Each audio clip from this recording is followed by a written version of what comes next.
بسم الله والحمد لله والصلاة والسلام على رسول الله صلى الله عليه وسلم. من شاطئ جدة من على البحر.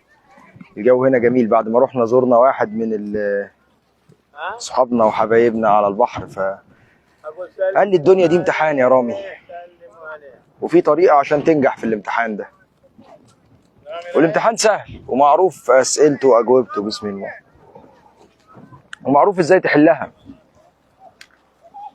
وعامل زي لجنة الامتحان كده. عارفين لجنة الامتحان؟ اللجنة بتاعتك 3 ساعات 4 ساعات، فات منهم ساعتين، فاضل لك ساعة بقى قضيها بالطول ولا بالعرض. فاضل لك ساعة ولا ساعتين وخلاص، وبعد كده بقى تسلم الورقة بتاعتك. عدى من عمرك 20 سنة 30 سنة 40 سنة، فاضل لك خلاص ساعة. وفي واحد غيرك سلم الورقة ونجح الحمد لله، فده يا بخته. وفي واحد غيرك لسه هيدخل اللجنة والله أعلم هيحل صح ولا غلط. فالدنيا اختبار وامتحان، والموضوع سهل خالص وسهل قوي تنجح فيه. عشان كده مثلا الناس زي أهل غزة اللي بيموتوا دول نجحوا في الامتحان لأنهم هيدخلوا الجنة. انت لسه ما تعرفش، يمكن تموت وانت على عمل كويس، وممكن تموت على عمل مش صالح. ممكن تموت وانت بتصلي، وممكن تموت وانت بتسمع اغنيه ولا بترقص ولا بتسرق ولا بتتكلم على واحد. ممكن تموت وانت راكع ولا وانت ساجد. المرء يبعث على ما مات عليه. فحاول دايما تخلي نفسك في عمل كويس عشان لما تموت وانت مجاوب اجابه صح، ما تموتش وانت مجاوب اجابه غلط. وما تزعلش على الدنيا، لانها هيعدي يوم 2 شهر 2 بعد كده هتمشي وتسيبها. وعدى جزء كبير من الامتحان، ما تخافش. وما تخافش، الحكايه ما خلصتش، لسه في الفصل الثاني من الحكايه. اصل فلان ظلمني، اصل مراتي عملت فيا ايه، اصل جوزي مش عارف رماني، اصل المدير بتاعي عمل فيا، اصل فلان خد فلوسي. ما تخافش، ده فصل الاول، الفصل الثاني لسه. الآية اللي أنا بحبها وبحب أقولها دايما، كنت قاعد مع الشيخ عبد الرشيد صوفي من يومين وكنت بقرأ الآية، كانت عجباني أوي. في سورة الحديد، صح؟ اعلموا أنما الحياة الدنيا لعب ولهو وزينة. يعني كل ده لعب ولهو وزينة. وزينة وتفاخر بينكم وتكاثر في الأموال والأولاد كمثل غيث أعجب الكفار نباته ثم يهيج فتراه مصفرا ثم يكون حطاما. خلاص كل ده في الدنيا. طب وفي الآخرة؟ وفي الآخرة عذاب شديد ومغفرة من الله ورضوان. يعني في حاجتين، إما عذاب شديد وإما مغفرة من ربنا. امال الدنيا اللي احنا عايشين فيها اللي انا قاعد بوجع قلبي بيها دي ايه؟ وما الحياة الدنيا الا متاع الغرور. فهمت اقصد ايه؟ فالقضية مش قضية انت كسبت ايه في الدنيا، ولا ضحكت على كام واحد، ولا خدت ايه، ولا عملت ايه، في الاخر هتسيبها وهتمشي. القضية قضية انت كسبت ايه في الاخر، لان هو ده اللي هيعوض لك، وهو ده اللي فاضل لك. قرأت برواية السوسي، صح كده؟ عن ابي عمرو. انا مش مذاكر قوي في القراءات، بس لو انت عارف يا الاء فقول لي، يا علاء. المهم، ازيك يا نور، وحشني والله. كان احلى حجه والله، وان شاء الله نتقابل. انت في الرياض دلوقتي صح؟ ربنا يحفظك ويبارك فيك.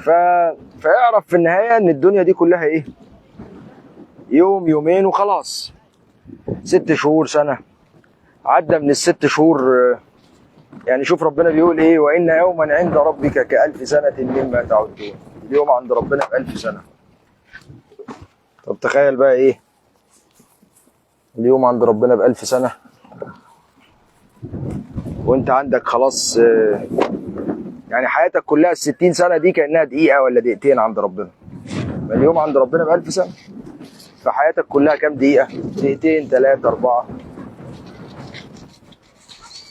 عدى منهم دقيقتين ونص، فاضل في حياتك نص دقيقة ولا ربع دقيقة، فما تقعدش بقى توجع قلبك بقى عليها.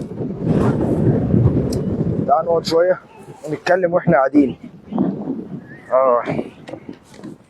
اوبا بس كده. فالدنيا مش مستاهلة ليه بقى؟ لأن زي ما قلت لك امتحان عدى منه جزء كبير وفاضل لك شوية صغيرين، عدى منه دقيقتين وفاضل لك نص دقيقة، 3/4 دقيقة، وكل سنة وانت طيب. فما تزعلش على حاجة في الدنيا قوي، زعل مش هيستمر قوي، فرح مش هيستمر قوي. سيدنا جبريل قال للنبي صلى الله عليه وسلم، قال له ايه؟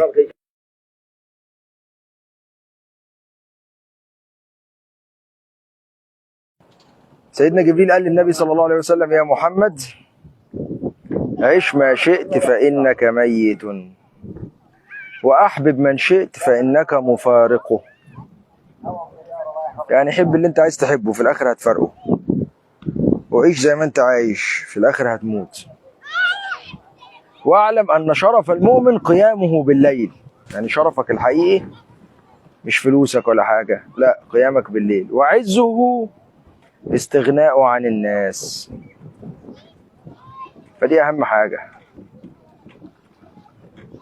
تبقى قريب لربنا، تدعي ربنا، ما تزعلش على حاجة فاتتك لأنها بعد شوية هيجي غيرها. ما تزعلش على أيام صعبة عدت عليك، لأنك في الآخر مش عايش في الدنيا دي على طول. أنت عايش سنة، سنتين، 3، 10، وفي الآخر هتمشي وتسيبها. دي أهم حاجة. والامتحان بتاعك عدى منه جزء كبير، فخلاص فاضل شوية صغيرين. حاول بقى تخلص الامتحان وتحل صح عشان تروح هناك ترتاح، لأنك لو ارتحت في الدنيا وعملت اللي ربنا يرضيه سبحانه وتعالى في الدنيا، هتخش الجنة بسهولة وتعدي في الآخرة بسهولة، وتعدي على الصراط بسهولة، وفي الميزان بسهولة. ولو انت مظلوم ولا في ابتلاء وصبرت، ممكن تعدي من غير حساب أصلا. إنما يوفى الصابرون أجرهم بغير حساب، ما تتحسبش أصلا. فالموضوع سهل وبسيط، وما تزعلش عليه. خلاص، الموضوع سهل جدا. خلاص، اللي مكتوب لك هتشوفه، ما تزعلش قوي على الدنيا بقى. خلاص. وربنا قال للنبي ايه؟ وما جعلنا لبشر من قبلك الخلد. مفيش حد خلد قبل كده. أفإن مت فهم الخالدون. إذا كان أنت هتموت هم هيقعدوا. كل نفس ذائقة الموت، يعني كل نفس هتدوق الموت. وشوف، هتدوق الموت زي ما يكون الموت ليه طعم حلو أو طعم وحش. حاول تظبط دنيتك بقى، ارضي ربنا، ما تبصش على الدنيا كتير، ما تزعلش عليها. ازعل على تسبيحة راحت منك، على صلاة راحت منك، على حد كويس كان المفروض تصل الرحم معاه ما وصلتش الرحم. ازعل على الحاجة اللي يتزعل عليها، على الآخرة. لكن الدنيا، اللي خد مليون واللي خد 10 مليون، الاتنين بيدفنوا تحت الأرض في القبر، مش فارقين معاهم. ايوه، مش عاوزين نقعد نقول بقى ونعم بالله طبعا ومش عارف ايه. لا، فعلا الكلام ده نصدقه ونعمل بيه. نعرف ان احنا فعلا يعني جايين الدنيا زيارة، قاعدين شوية هنفرح وخلاص. المال والبنون زينة الحياة الدنيا. طب والموضوع ايه بقى؟ والباقيات الصالحات، اللي هي بقى سبحان الله والحمد لله ولا اله الا الله والله اكبر ولا حول ولا قوة الا بالله، خير عند ربك ثوابا وخير املا.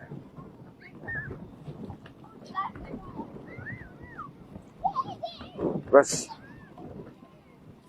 الراجل كنا بنزوره وكان كويس وما عندوش حاجة، وفجأة تاني يوم بيصحى مش قادر يرفع ايده الشمال ورجله الشمال.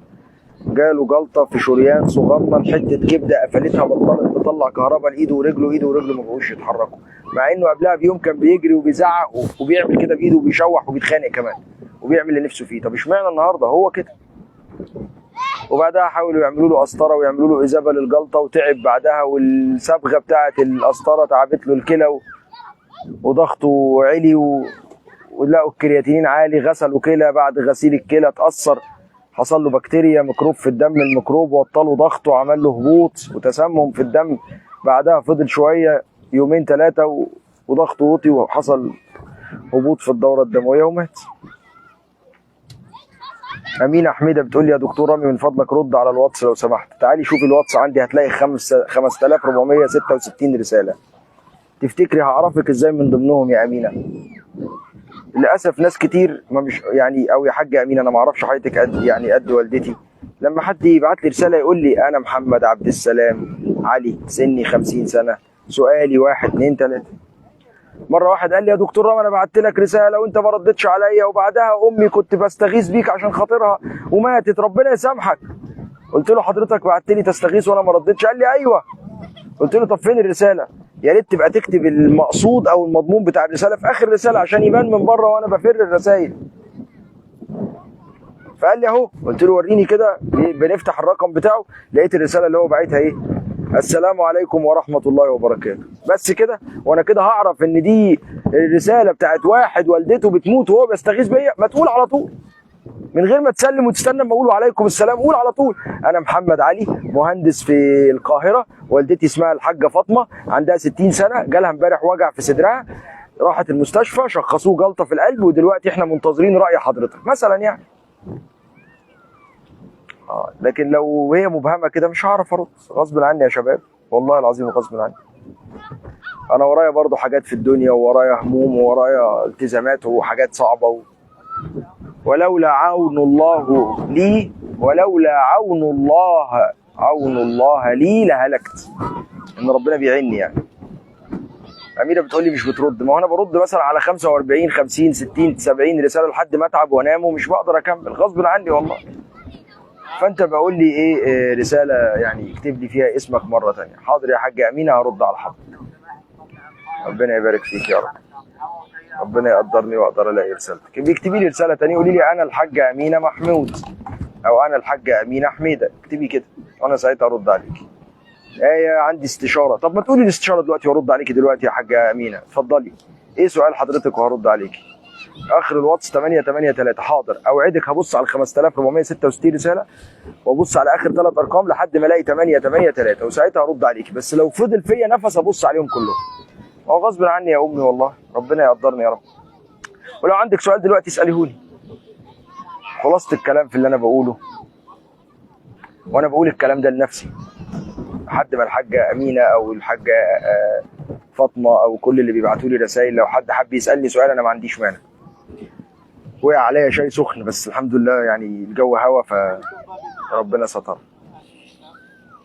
فالقصد ما تزعلش على الدنيا لانك في امتحان، والامتحان ده اختبار مدته 60 سنه اللي هم عند ربنا كانهم دقيقتين او دقيقه، لان ال1000 سنه عند ربنا بيوم. فال60 70 سنه ما يجوش دقيقه دقيقتين، فعدى منهم نصهم، عدى منهم 140 ثانيه، فاضل لك 10 ثواني مثلا يعني. فخلاص عديهم. زي اللي راكب جنب واحد في القطر والتاني ده كل شويه يرخم عليه بيعديها عشان في الاخر هيسيبوا وينزلوا كل واحد. فكبر دماغك. هتنزل في المحطه اللي جايه المحطه اللي بعدها ممكن تنزل دلوقتي. فكبر دماغك وارضي ربنا لانه مش هينفعك الا ان قلبك يبقى طيب. يوم لا ينفع مال ولا بنون الا من اتى الله بقلب سليم. تعال نرد على نور حمدي بيقول لي ايه سبب النغزه اللي في الصدر؟ حسب هي جايه لواحد عنده 4 سنين ولا واحد عنده 70 سنه. دايما لما تحب تسالني عن حالتك قول لي اسمك. صعب شرحه في الكومنتات. يا محمد. طب خلاص حضرتك اكتبي الشكوى بالتفصيل او السؤال بتاع حضرتك بالتفصيل وانا ارد عليكي. بس قولي لي انا يا محمد. اسمين، لازم اسمين. ما ينفعش واحد يقول لي انا احمد طب ما هو بعد شويه يرد علي واحد تاني يقول لي انا احمد وبعد شويه واحد يرد علي انا احمد. حاجه هتلخبط. فقول لي احمد عبد العليم، احمد قاسم، يا محمد، فاطمه عبد السلام مثلا يعني، وسني كذا وشكوتي او سؤالي كذا وانا اقدر ارد على حضرتك. اما ترجع على الدوحه نفسي اشوفك. يمكن اروح قريب يا منصور ان شاء الله.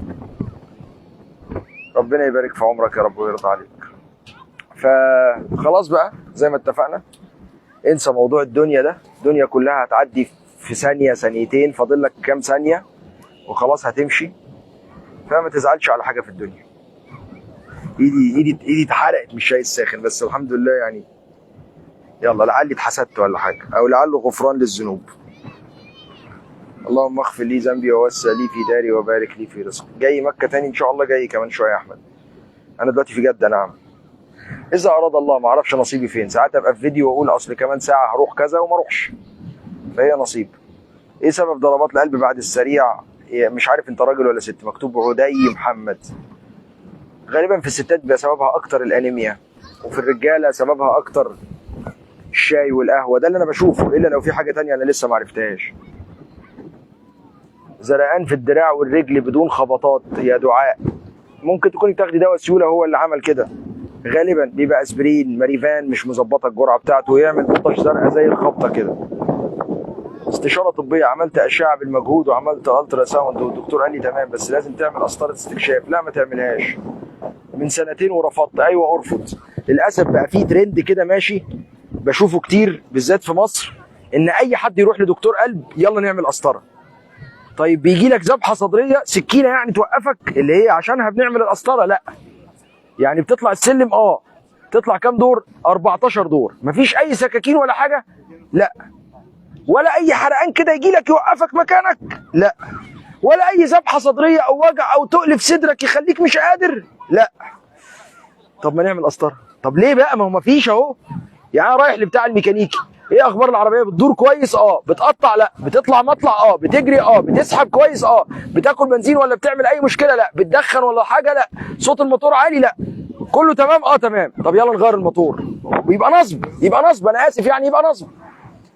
فنعمل قسطره امتى الواحد؟ لو واحد جاله جلطه في القلب ووقع في الشارع بيصوت ووقع والاسعاف شالته، ده نعمل له قسطره لو اثبتنا انها جلطه.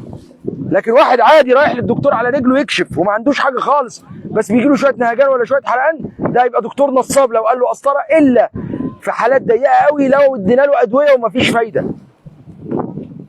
يعني قلنا له ايه اللي خلى شرايينك تضيق؟ السجاير، السكر، الضغط، مش عارف ايه، حاجات كلها عملت كده. طب خلاص ظبطنا السكر، ظبطنا الضغط، منعنا التدخين، عملنا كل حاجه ومع ذلك لسه في نفس المشكله. نعمل ايه ساعتها بقى؟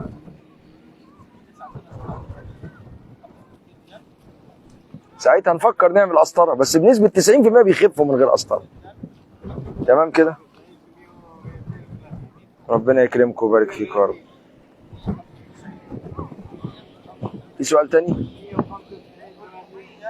خلينا نشوفك احمد عادل ان شاء الله لما اجي مكه. انا كاتب رقم، يبقى كلمني وان شاء الله اجي وتشوفني باذن الله.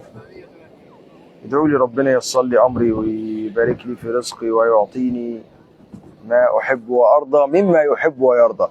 اوعى تدعي ربنا بحاجه وخلاص، ما ممكن يكون الحاجه اللي انت بتدعي ربنا بيها شر. ادعي ربنا بما يحب ويرضى. يا رب لو الجوازه دي خير يسرها لي، لو الشغلانه دي خير يسرها لي. طب لو مش خير خلاص لا مش عايزها. يا رب لو الحاجه دي خير وفقني فيها. طب لو مش خير خلاص مش عايزها. سهى بتقول لي خدلان دائم لصباع كبير من الرجل الشمال. اشمعنى يعني الصباع الكبير في الرجل الشمال بس؟ اكيد عندك في الصباع الكبير في الرجل اليمين برضو او في صوابعك كلها. ساعات بيبقى بسبب مرض السكر هو اللي بيعمل تنميل او التهاب في الاعصاب، ساعات يكون بسبب عصب ضغط على احد الاعصاب، ساعات بيكون نقرس وعامل زي مسمار في صباع الرجل الكبير وانت حاسه انه تنميل، لان اكتر النقرس بيجي الام لصباع الرجل الكبير او لكعب الرجل. فاي حاجه تحصل لك هي بقدر من ربنا وبترتيب من ربنا وما تزعلش عليها. اي حاجه مضايقاك هي الخير وربنا هو اللي كاتبه. ربنا كل اقداره خير. حصلت لك الحاجه اللي انت عايزها يبقى هي الخير، حصلت لك حاجه عكس اللي انت عايزها فهو ايضا الخير. المهم ان اللي حصل لك هو بتقدير من الله، وما دام من ربنا انا راضي بيه. ده بعض الناس كان يقول انا ربنا اختارني ان انا ابقى مريض، تقول له طب ادعي ربنا تخف، يقول لك لا مش هدعي. طب ليه؟ اصل اختيار ربنا لنفسي اعظم، اختيار ربنا ليا اعظم من اختياري انا ليا. هو اختارني مريض خلاص. طبعا دول يعني ليفل اعلى. لا انا لو مريض هقول يا رب اني اسالك العافيه، مش هستحمل. بس شوف قد ايه في ناس ترضى بقضاء ربنا. ارتخاء صمام القلب علاجه مامة آية. معرفش في اسامي. السؤال ده قبل كده جاوبته كذا مره. يا مامة آية، مامة آية. معرفش سنك كام سنه يا مامة آية. ممكن يكون آية عندها سنه وممكن يكون آية عندها 40 سنه وانت عندك 60 سنه. فبيكتبي لي سن حضرتك. وارتخاء الصمام المترالي زي ما قلت قبل كده في 100 حلقه،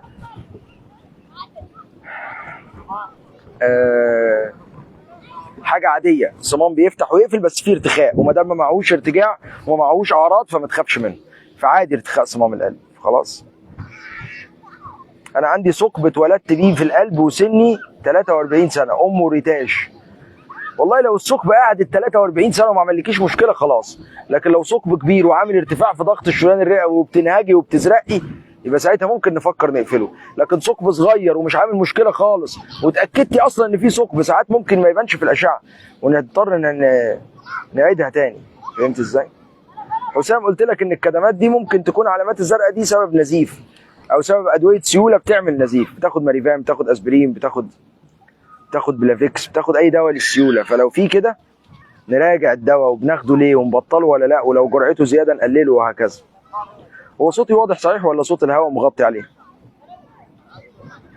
عندي 38 سنه ابراهيم.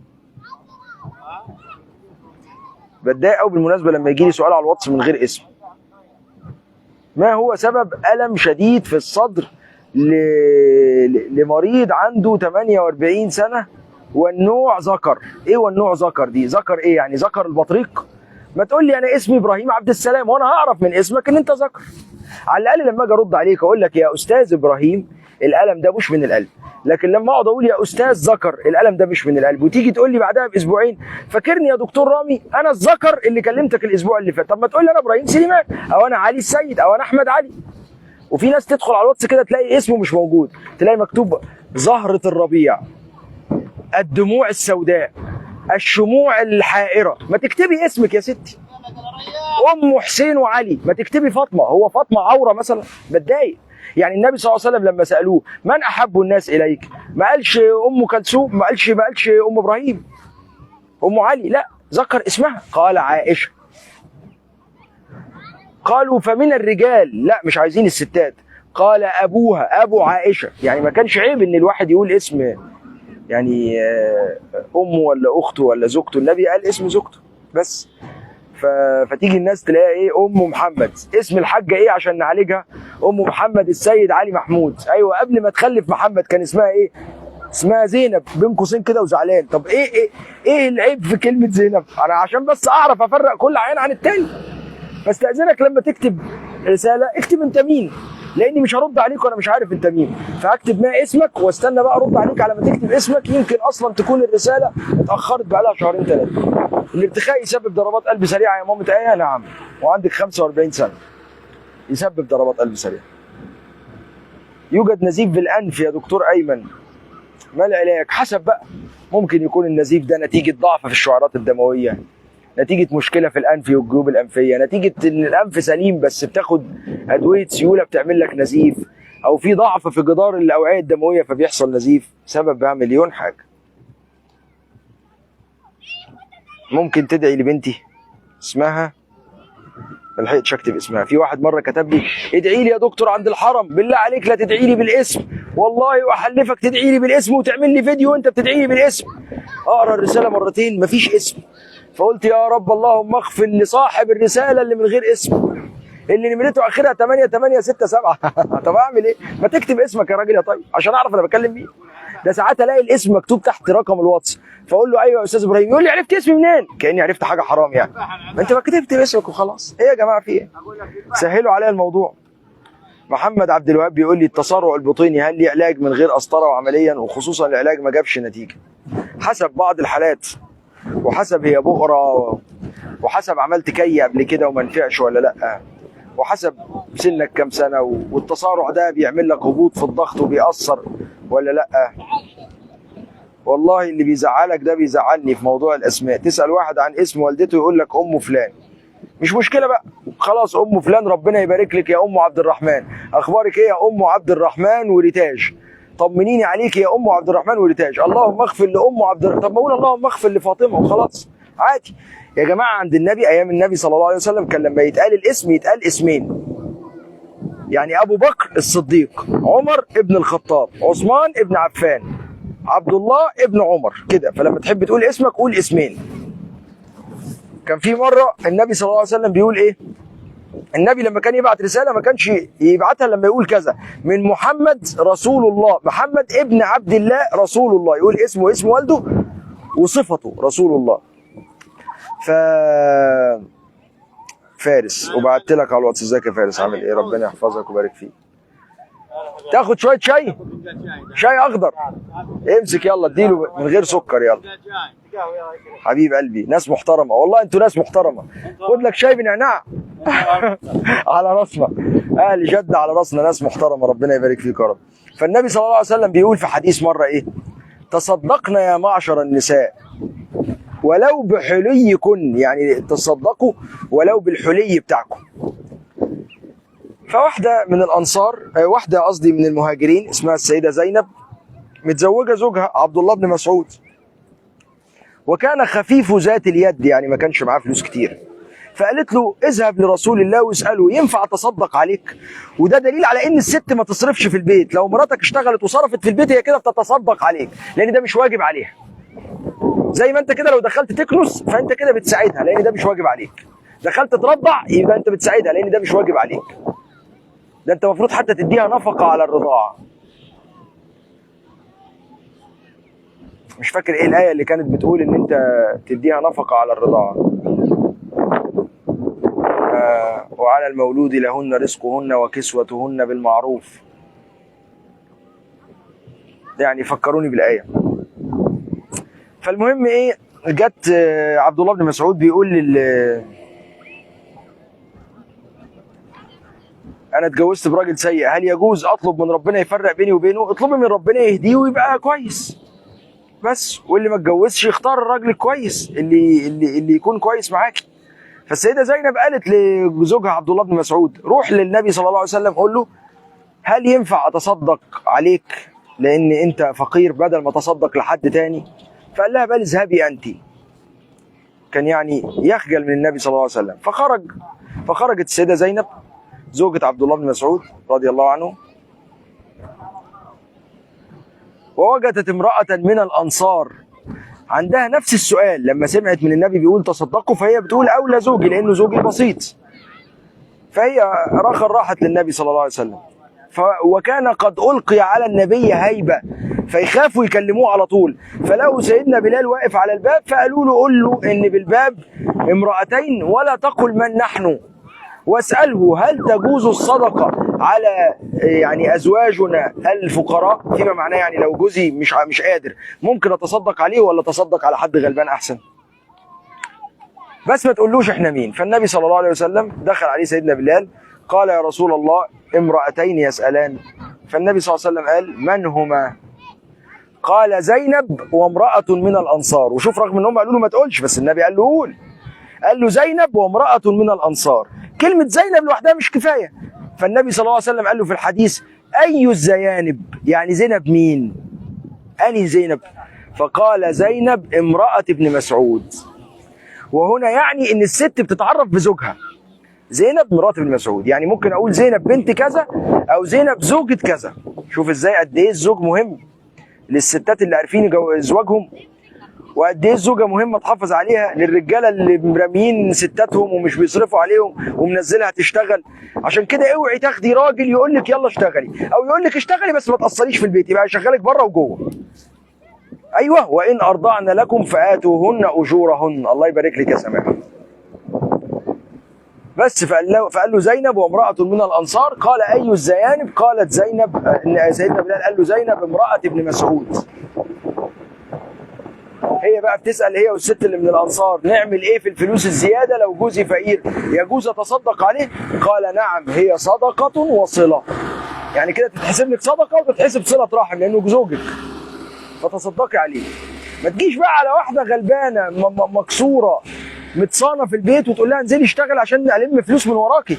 عشان خاطر ده في ستات ساعات بتقول لي يا دكتور رامي أنا كل ما يجي لي عريس مش عايز يتجوزني عشان ما بشتغلش، وكل ما يجي لي عريس واحده تانية بتقول لي وانا بشتغل يقول لي لا مش هقعدك، ده انا موافق عليك عشان بتشتغلي، لو ناويه تقعدي انا مش هكمل.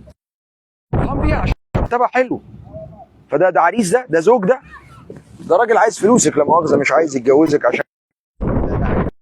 عشان يبهدلك. ما تتجوزيش واحد هيشغلك ويا ستات اقعدوا في البيت، يمكن لما تقعدوا في البيت الرجاله اللي مش لاقيه شغل على القهوه تلاقي. وخاصه ان الشغل بيخلي الست ينفع يبقى ليها علاقات، مش علاقات غير شرعيه يعني مثلا قالوا هي ما بتشتغل، اختي يا اختي بكلم خاله، بتشتغل، بكلم استاذ مدير، بكلم حسين العميل اللي امبارح كنت بكتب له التذكره والتذكره طلع فيها مشكله فله الحجز. عليها انها تتكلم بقى، بتتكلم في الشغل، زميلها في الشغل، زميل او عميل او مدير معاها 100 اوبشن. لكن لو مش شغاله بتكلمي مين؟ بكلم صاحبي. صاحبك مين؟ جاي يتجوزني، خليه يخش البيت. فالقصد من الموضوع ايه؟ ان اللي بتشتغل، الصوت لسه بيقطع ولا كويس؟ اللي بتشتغل الموضوع عندها بيبقى سهل، بقى الدنيا بايظه. مش معناه ان هي مش مؤدبه ولا حاجه، لا، ممكن تكون اكثر ادبا من اي حد، بس القصد لو في ايدك ما تخليهاش تشتغل بلاش تشتغل. وخلي بالك لو عايزه تشتغلي عشان يعني زوجك او كده، لو عايزه تشتغلي عشان زوجك اشتغلي يا ستي، بس اشتغلي من البيت. كلمتني واحده بس مش هقول اسمها طبعا، بتقول لي يا دكتور انا بشتغل والشغل ما فيهوش حاجه، بس يعني ساعات بيبقى مدير المكتب موجود والعملاء موجودين، وساعات العملاء تمشوا فبقى قاعد لوحدي، قاعده لوحدي والمدير موجود. فنصيحه حضرتك، ما طولتش في الكلام وقلت لها نصيحتي ان انت تقعدي من الشغل. قالت لي طب والمصاريف؟ قلت لها ما اعرفش، هو ربنا اللي رزقك، لما يلاقيكي عملتي حاجه ترضيه هيرزقك. لقيت بعدها بتقول لي انا قعدت من الشغل، بعت له قلت له انا مش جايه تاني. هو طبعا كل همه مين اللي هيمشي له الشغل، ازاي؟ طب والمكتب وتحت تذاكر الطيران مين هيحجزها؟ مش عارف ايه. قالت له خلاص في بنات كتير تشتغل، وفي بنات كتير عندك في المكتب ما جاتش عليا. هو بيكسب من وراها. قلت لها بيكسب ايه؟ قالت لي مثلا التذكره ب 11 12000 هو يبيعها ب 12500 13، ويكسب هو 1000 جنيه في التذكره. طب بيحجز كام تذكره في الشهر؟ 300 تذكره، يعني بيكسب 300000 جنيه. وبيديك انت كام؟ 3 4000. اما قعدت في البيت قالت لي عملت جروب كده على الواتس للعيله والاسره والجيران والحبايب، قلت لهم يا جماعه اللي عايز يحجز تذكره انا ممكن احجزها له، ومثلا بدل ما اكسب ب 1000 جنيه اكسب 800 700 500. في الاخر ايه اللي حصل؟ سؤال الزكاه يا احمد مش هعرف فيه، انا مش شيخ قوي، انا بقول تاملات ايمانيه، فاسال في حد من العلماء بدل ما اقول لك حاجه غلط. بس خليك يعني تحرى الحلال على قد ما تقدر. فبتقول له فعملت الجروب ده، فلقيتها بتقول لي انا سبت الشغل بقالي 5 6 ايام، وبقيت احجز بقى طيران للناس، الاصحاب والاصدقاء والقرايب والمش عارف ايه والدائره القريبه اللي حواليا. حجزت لي 4 5 تذاكر ب 5000 جنيه في 3 4 ايام اللي انا كنت باخدهم في شهر، ولسه اول 4 5 ايام، وغيرها وغيرها وغيرها وغيرها. لما تتقي ربنا وترضيه ربنا يرضيك. فلو عايزه تشتغلي وهتموتي ومش قادره او جوزك مطلقك، ارضي ربنا وما تنزليش تختلطي واشتغلي من البيت. اذا كان الصلاه اللي هي المفروض صلاه وربنا بيقول لك انزل براحتك للصلاه، وانت راجل بيقول للست اقعدي في البيت، اتضايق قوي من اللي بتشتغل واقول لها طيب صلاه الجمعه بتنزلي؟ تقول لي لا طبعا، صلاه المراه في بيتها خير. يا واد انت يا متقي، طب ما دام صلاه المراه خير يبقى ما تنزليش بقى تاني. فهمت على الناس؟ اسماعيل سالم بيقول لي رد على المرضى اللي بيسالوا عليك. طب اتفضل يا اسماعيل قول لي ايه السؤال بتاعك وانا ارد على حضرتك، تحت امرك. ازاي تشرح نهتم بصحه القلب؟ اكتر حاجه بتاذي القلب الاكل الكتير، وبالذات لو بالليل انك تاكل وتنام، وانك ما تتحركش كتير، وانك تشرب سجاير، كل ده يأذي القلب. عاوز رقم شيخ اساله عن فتوى، في رقم مجاني للعلماء بتوع الحرم هنا ممكن اكتبه. غربة عمري، هي مسميه الاكونت غربة عمري، بس هي اسمها معاك الحاجة ليلى. اهلا بيك يا امي. جوز بنتي بيخلي بنتي مش عارف ايه، هو مش جوز بنت حضرتك يا حاجة ليلى، جوز بنت كل واحدة او زوج كل واحده بيشغلها ويخليها تدفع غصب عنها، ويقول لها ده واجب عليكي، وبعد ما ترجعي من الشغل تعملي الاكل وتروقي البيت، والعيال دي مين هيذاكر لهم؟ هو يرجع الساعه 1 وهي بترجع الساعه 5، ويبقى كمان شايفها. لا، ما تشغلش مراتك، صدقني صدقني يا فلان او يا فلان او يا فلان، صدقني لو قعدت مراتك ربنا هيبارك لك في الرزق القليل، وان كان لابد خليها تشتغل حاجه اونلاين، تدرس للاطفال، تدرس قران للعيال اللي في انجلترا وامريكا، لما بروح هناك بيبقوا عايزين مدرس. في مليون حاجه، تعمل اكل لزمايلها وتبيعه، يعني في مليون حاجه غير انها تنزل تشتغل. بس علاج الارتخاء هو مش مرض يا امي عشان يتعالج. ارتخاء الصمام المترالي دي حاجه عاديه وبتحصل لناس كتير. ولو انت من مصر اتصل ب 107 دار الافتاء، كويس، يبقى في مصر اهو. ممكن تكتبه بعد اذنك؟ اكتب ايه؟ رقم تليفون يعني؟ اكتبه حاضر من عينيا، او رقم تليفون الافتاء من عينيا حاضر. وهبه بتقول وقرنا في بيوتكن، ده المفروض صلاه الراجل في الجامع اكتر وصلاه الست في البيت اكتر، يبقى ربنا عايز ايه؟ يقعد الست في البيت. محمود بيقول لي جاي دبي تاني، الله اعلم ان شاء الله. لو حد بيأذيني ومش عارف ارد عليها اعمل ايه معاها؟ ادعي لها يا حنان، صاحبتك اللي بتأذيكي او اختك او زميلتك او زميلك، ادعي له ان ربنا يهديه وعامله كويس، هيرد لك الكويس بالحلو. ادفع بالتي هي احسن السيئه، فاذا الذي بينك وبينه عداوه كانه ولي حميم. فلما ترد على الحسنه، ترد على الحاجه الوحشه بحاجه حلوه، ربنا يكرمك. شكرا لحضرتك على المعلومات المتنوعه، ربنا يبارك لك يا رب. احنا بننتقد عشان مش بنشتغل. لا يا هدير، اللي بينتقدك ما ينفعلكيش زوج اصلا. امال عايزك تشتغلي؟ خلاص قولي له انت اقعد في البيت، رضع انت الولاد واكنس انت وامسح وانا هشتغل. لكن لو احنا الاثنين اشتغلنا يبقى مين هيقعد في البيت؟ الست سكن. طب ازاي سكن وهي بره السكن؟ وانا اصلا عمري ما لقيت واحده قاعده في البيت. يعني من كل 1000 واحده بشوفهم، لما بروح مثلا اشوف واحده للزواج، من كل 1000 واحده 990 شغالين، والعشرة 5 بيدوروا على شغل و5 عندهم شلل نصفي فمش قادرين ينزلوا يشتغلوا. يا جماعه لا، يا جماعه لا، اقعدوا في البيت، ابوس ايديكم عادي. ده الستات لو قعدت في البيت الرجاله هتلاقي شغل. ده رايي، ويمكن يكون رايي ده كله غلط، ده رايي انا، بس ربنا برضو قال كده وقرنا في بيوتكن. الابن اللي بيضرب امه وبيتحاسبن عليها، يمكن انت بقى ما ربيتيهوش في البدايه على انه ياخد باله منك، او يمكن كنت في الشغل ومش فاضيه تقعدي معاه، ما هو ده احد الاضرار. بس ادعي له، ربنا قادر يهديه، واتكلمي معاه بالراحه، وشوفي الصحبه اللي حواليه، يمكن تكون صحبه بايظه هي اللي خرباله دماغه ومبوظه له دماغه. ايوه، شوف، بعد سنين شغل واستغلال انا شايفه ان مفيش احسن من ان المراه تربي ولادها. واحده من اساتذتنا على فكره كانت بتدينا طب شرعي معروفه، لقيت ليها نصيحه كده على النت، بتقول للبنات اللي بيتخرجوا انت لو قعدتي من الشغل في 1000 دكتوره غيرك، لكن لو سبتي بيتك مفيش ام لاولادك غيرك انت. كلامها صح.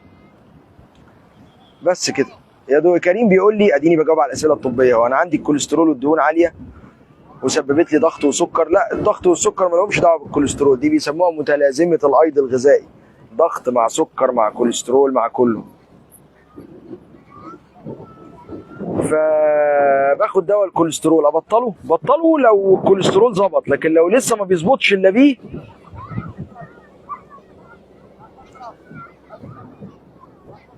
يبقى لازم تاخديه. اسئله صعبه قوي والله. بعض الذنوب لا تكفر الا بعقوق الوالدين. ممكن يكون عملتي ذنب مع ابوكي فربنا مثلا بيعوضه، بس ربنا كريم وقادر يغفر ويهدي الواد. ادعي له بالهدايه وربنا هيهديه باذن الله. تصارع البطيني، وانا مش عرفني ان هو تصارع بطيني؟ ما يمكن لو شفت رسم القلب ما يطلعش تصارع بطيني. اكتر حاجه تبوظ التشخيص انك تقول للدكتور التشخيص اللي اتقال لك من الدكتور اللي قبله. يعني يا دكتور ايه علاج البؤره الكهربائيه في الاذين؟ وانت مش عرفك ان بؤره كهربائيه في الاذين؟ انت بيجي لك دقات سريعه ورحت للدكتور قال لك دي بؤره كهربائيه في الاذين. تضخم، بصيت على القلب كده لقيته اتضخم. انت بيجي لك نهجان ورحت للدكتور عمل لك اشعه قال لك في تضخم. فما تقوليش ايه علاج المرض، قول لي ايه علاج الشكوى اللي عندي. انا عندي دقات سريعه، تعالى بقى وانا اقول لك الدقات السريعه دي تصارع ولا مش تصارع، وبطيني ولا مش بالبطيني، وهي السبب ولا مش هي، وعلاجها ايه. فهمت ازاي؟ معلش الشبكه فصلت. هو العيان بيفتكر انه لما يقول للدكتور الشكوى والتشخيص يبقى كده سهل عليه، انا جبت له التايه اهو. سلام عليكم يا عم الميكانيكي. ايوه يا استاذ في ايه؟ غير لي البوجيهات. طب يعني العربيه ايه مشكلتها؟ غير لي البوجيهات وخلاص. راح مغيرها. انا شايف البوجيهات عايز تتغير. بعدها بكام يوم قال له العربيه لسه زي ما هي بتقطع، شوف لي ايه السبب. وانا جيت غيرت عندك البوجيهات ومفيش فايده. قال له انت قلت لي في الاول انها بتقطع، انت قلت لي التشخيص البوجيهات بايظه غيرها لي، واديني غيرتها لك. لو كنت قلت لي العربيه بتقطع كنت قلت لك بقى دي بوجيهات ولا فلتر ولا بنزين ولا زيت. فما تقوليش ايه علاج تضخم القلب، قول لي ايه علاج النهجان، ايه علاج الدقات السريعه، ايه علاج وجع بيجي لي في صدري. ما تقوليش ايه علاج الشريان الامامي ضيق وانتش عرفك شفته يعني بعينك لقيته ضيق. قول لي رجلي ورمه، بنهج، بحس بدقات سريعه، وانا اقول لك طب ما تقول لي كده النهجان بيجي امتى؟ ما تقول لي الدقات السريعه بتبقى اكتر الصبح ولا بالليل، بالمجهود ولا من غير مجهود، الوجع بيجي يمين ولا شمال، بيزيد امتى ويروح امتى، وبيجي عامل زي الحرقان ولا السكاكين، وبيجي مدته قد ايه. فاقوم اديك معلومات كامله. لما تديني معلومات كامله اقول لك وريني الفحص الفلاني، لما توريني الفحص اقول لك بقى ده تصارع في الاذين ولا في البطين ولا كذا ولا كذا ولا كذا. بس فاوعى تقول للدكتور تشخيص، قول له الشكوى وهو يقول لك تشخيصها ايه. واضح؟ تأملوا بقى في الكلام ده، كفايه كلام في الطب. الواحد لما بيتكلم في التأملات الإيمانية بيرتاح أكتر. تأمل في رضا ربنا وطاعة ربنا وعطاء ربنا والكلام الحلو والجو الجميل، وإنك تخلي بينك وبين ربنا عمار وترضيه. هتلاقي ديونك اتسدت وهتلاقي همومك اتحلت، وكل المشاكل بتتحل من فوق. لو حليت كل مشاكلك من فوق هتلاقي الدنيا اتيسرت. لو حليت كل مشاكلك من فوق هتلاقي الدنيا اتيسرت. لو قعدت تدعبس تحت في الارض تشوف المشاكل بتتحل ازاي، مش هتتحل ابدا. لكن لو سبتها لله هتتحل. امتى جاي مصر؟ قريبا ان شاء الله. البحر في جدة جميل جميل جدا، واطفال صغيره قاعده بتعوم، ويمكن انزل اعوم بعد شويه كده. الله المستعان. ضربات القلب سريعه وانا قاعده ما بعملش اي حاجه. كام سنك يا امي؟ 60 سنه، 20 سنه، 40 سنه، وعندي حجم القلب كبير. لا ما تقوليش كده، قولي رحت الدكتور عمل لي اشعه ايكو وقال لي ان حجم القلب كبير والعهده على الراوي. يمكن يطلع غلطان، يمكن الاشعه غلط، يمكن الجهاز غلط، يمكن الله اعلم. ما تقولش كده. ما تقولش يا دكتور انا عندي ضيق في الشريان الايمن. انت ما شفتش الشريان الايمن، انت ما شفتش الخمس صوابع لقيتهم ناقصين صباع. انت قول انا عندي تنميل في ايدي ولما رحت عمل لي رسم عصب لقى ضيق في الشريان اللي بيغذي الصباع مثلا. قولها كده. زي ولاء كده، والدتي رجليها بتورم جامد وعندها دوالي. لا قولي عندها عروق زرقاء اتقال لي انها دوالي، او عروق زرقاء دخلت على النت اقرا ايه العروق دي طلعت دوالي. حتى واحنا بنمتحن في كليه الطب قال لك اوعى تقول تشخيص وانت الدكتور اللي بتمتحن. ما تقولش العيان عنده ذبحه صدريه، لا قول العيان عنده الم في وسط الصدر زي السكاكين، غالبا هيطلع ذبحه صدريه بعد ما نعمل له بعض الفحوصات. ادعي لي يا دكتوره ورده ربنا يشفي والدتي. وبتكلم طبعا في تخصصي عن القلب وفي نفس التأملات، وبيناديني بقى الشيخ عدنان عشان نروح. كفايه كده، وان شاء الله ربنا ييسر لنا الخير حيث كان ويرزقنا الخير فيما يحبه ويرضاه. حبيبي ناخد لقطه، تعالى. عايزينك انت بقى تكلمنا في شويه تأملات ايمانيه كده يا ابو عمرو. تعالى خد لنا لقطه. تعالى يا ابو عمرو، تعالى كده. حياك الله. ابو عمرو من اهل مكه، واحنا قاعدين ايام الحج كان كل مثلا 3-4 ايام ولا كل يوم نجمع الحجاج ويتغدوا ويتعشوا ونديهم درس في الدين. كانت ايام زي العسل والله العظيم. وبعدين قال لي تعالى نتمشى شويه، رحنا نزور مريض في جده اللي كنا بنصور عنده اللايف اللي فات. وبعدين بعدها قال لي تعالى بقى نقعد، واخدنا كرسيين كده وقعدنا. تعالى بقى على الكرسي كده، خدت انا حتى الكرسي بتاعه اللي هناك ده اقعد عليه شويه، هو خد الكرسي الثاني، ونقعد على البحر كده نتأمل كده في خلق ربنا. قول لنا بقى شويه يا حاج عدنان، قول لنا شويه تأملات، قول لنا شويه نصايح للشباب، واتكلم معانا شويه نستفيد منك. يا عمي ما خلي ده عشان الصوت ما يجيش هوا. هل يفتى مالك في المدينه؟ يا فندم ده انت استاذ. الله يجزاك. ادينا شويه نصايح للشباب، معظم اللي بيتابعوني شباب وبنات. نحن نستفيد منك. ربنا يبارك فيك. لكن كيف الإنسان سبحان الله يحمد الله سبحانه وتعالى على النعم الكثيرة اللي أنعم بها الله عليه. سبحان الله. يعني يتأمل الإنسان فيما حوله قديش النعم اللي الله أنعم بها عليه. صح. يعني سبحان الله إن الله سبحانه وتعالى سلب منك نعمة لكن عوضك بنعم كثيرة. يديك كذا واحدة مكان. أنت الآن مثلا تبصر غيرك ما يبصر، أنت تسمع غيرك ما يسمع، أنت تأكل. والله وجدت شاب في المستشفى سبحان الله عمره 18-20 سنة يا فاقد سبحان الله حاسة الذوق والشم. فاكت حاسة التذوق الذوق والشم سبحان الله. كويس. تخيل يعني حاستين مهمة جدا. كيف يعيش هذا؟ عايش بيتعذب. كيف يستطعم الطعام؟ كيف يشم الحاجات؟ لكن سبحان الله ابتلاء من الله سبحانه وتعالى. فالحمد لله الإنسان سبحان الله أعمار محمد صلى الله عليه وسلم كما أخبر ما بين 60 و70 وقليل من يتجاوز ذلك. صح. أنت الآن كم وصل من عمرك؟ اللي وصل 50 كم باقي؟ واللي وصل 60 كم باقي؟ واللي وصل 70 كم باقي؟ كيف الإنسان سبحان الله ينوي ما بقي من عمره لله سبحانه وتعالى. يا ربي كده ينوي من قلبه يا ربي ما بقي من الأعمال خالص وجهك الكريم. صح. يعني حاول تقرب الى الله سبحانه وتعالى باعمال صالحه، بصله الرحم، بعلاقته مع الجيران، بعلاقته مع اقاربه، بجمع سبحان الله يحاول يجمع الناس حوله فيما يرضي الله سبحانه وتعالى.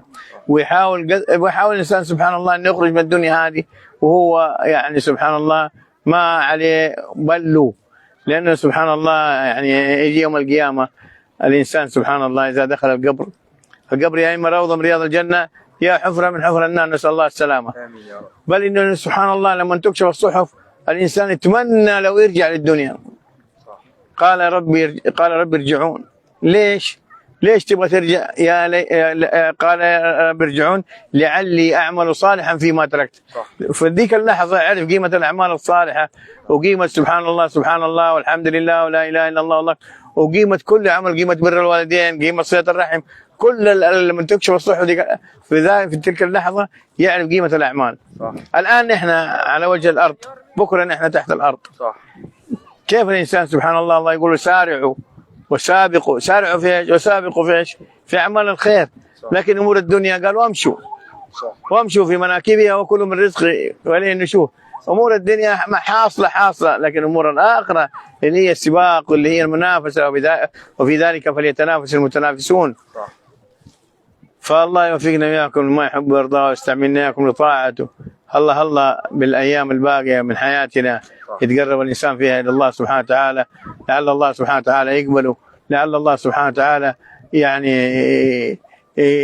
يجعل يعني يغفر له ما تقدم من ذنبه وما تاخر. صح. تكون ان شاء الله خاتمته طيبه ترضي الله ترضي يعني يرضى عنك الله سبحانه وتعالى. اكبر مطلب في هذه الدنيا ان الله يرضى عنك. ربنا يرضى عنك. كل الخلق في هذه الدنيا يتمنوا ان الله سبحانه وتعالى يرضى عنهم. فرضا الله سبحانه وتعالى غايه كبيره سعى عليها الانبياء، سعى لها الصالحون، وسعى لها الصحابه. كل الناس يسعوا لرضا الله سبحانه وتعالى. صح. كيف الله سبحانه وتعالى يرضى عننا؟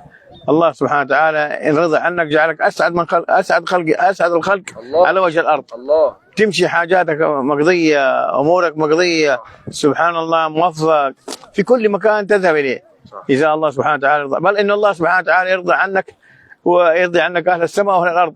صح. هذا مره جبريل عليه السلام كان شاف ابو ذر رضي الله عنه واقف كذا مع الرسول صلى الله عليه وسلم، وجاء الحبيب صلى الله عليه وسلم قال له يا رسول الله اليس هذا ابا ذر؟ قال بلى يا اخي يا جبريل. أو تعرفه؟ قال يا نبي الله كل أهل السماء يعرفونه، كل أهل السماء يعرفوا أبا ذر. الواحد منا في هذه الدنيا يخرج من الدنيا هذه يمكن أهل حي ما يعرفوه. صح. أهل حي وما بالك أقارب وأجار، لأنه سبحان الله خرج من الدنيا هذه وما ترك له أثر، ما ترك له بصمة. لابد المؤمن الحق يترك له بصمه هذه الدنيا، عمل صالح يعني سبحان الله يتقرب به الى الله سبحانه وتعالى. هذا والله اعلم، صلى الله على نبينا الحبيب محمد وعلى اله وصحبه وسلم. كل واحد يسمع كلامك ده ياخذ الاجر، هتاخذ انت منه. الله يكرمك وبنتعلم منك يا شيخ عدنان. جزاك الله خير. يلا تعالى بقى. يلا. ويمكن ايه انزل ميه شويه. خلاصة الكلام يا شباب زي ما شفنا كده مع الشيخ عدنان، نركب بس الميه، ان انت في النهايه في الدنيا دي اختبار صغنن، سنه سنتين وبعد كده هتشوف. ما توجعش دماغك. انا بشوف ناس كتير شايله هم، يا دكتور انا حصل لي كذا، يا دكتور انا جوزي بيظلمني. خلاص ما تكبر دماغك. يا دكتور مراتي قرفاني. اقعد ادعي ربنا، هو ربنا ارسلها تقرفك عشان يغفر لك ذنوبك، ارسل لك ابنك يفتكر ربنا.